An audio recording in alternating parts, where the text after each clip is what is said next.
Gender is central to how societies, economies, and labor forces are structured. But just what do I mean by gender?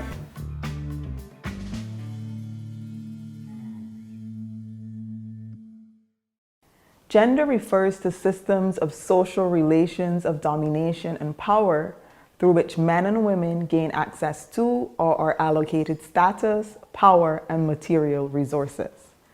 Gender has two dimensions, material and ideological. What's the material dimension? Money, power, respect, or your access to resources, power, privilege, decision-making, and status.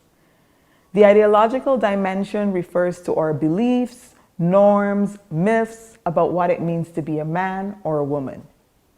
Relations of gender are relations of power.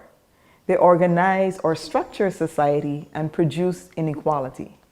What evidence do we have that gender structures or organizes society and produces gender inequality and injustice?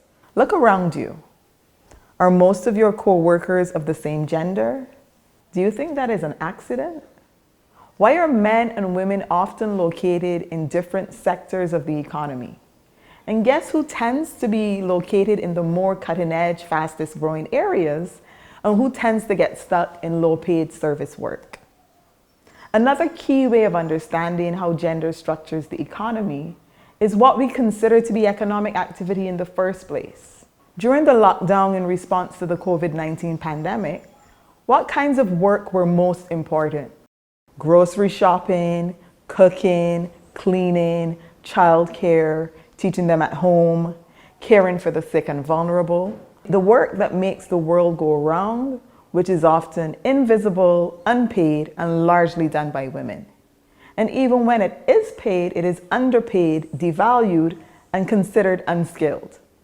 Except that none of us can go to our paid skilled jobs or even be qualified for those jobs without this work being done. According to Oxfam, the unpaid work of women and girls worldwide amounts to at least 10.8 trillion a year, which is 3 times the value of the global tech sector. Now that we've established that gender relations are relations of power, that gender relations are structural, and they organize society and produce inequality, what evidence of gender inequality do we have? Let's look at poverty. In Barbados, we know that the parishes with the highest share of poverty are St. Joseph and St. John. Barbados' overall poverty rate is 17.2%. That's nearly 1 in 5 Barbadians living in poverty. Women had 57%, more than half of households in Barbados. 21% of households headed by women are considered poor, compared to 13% headed by men. Men as a group earn 18% more than women. And when we compare men and women of the same age and level of education, that earnings gap is a whopping 25% in favor of men. We talked about how caring work, largely done by women, underwrites the entire economy. It also negatively affects women's income from paid work. In Barbados, among those who were not working and not seeking work, 15% of women said the reason why was because they were caring for others, compared to just 2% of men. And overall, women tend to experience higher rates of unemployment than men. If we look at entrepreneurship, in Barbados, men's current assets are 5 times that of women's. And if we look at sexual and gender-based violence, the evidence of gender injustice is clear.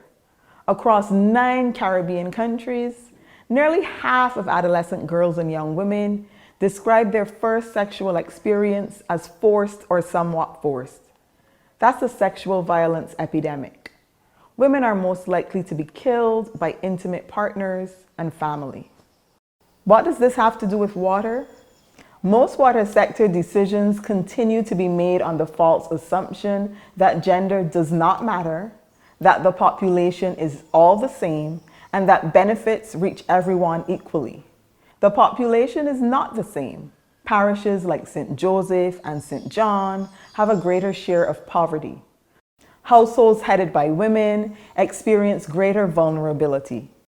Poverty, race, class, gender, sexuality, discrimination based on ability don't act independently, but affect people in multiple and overlapping ways.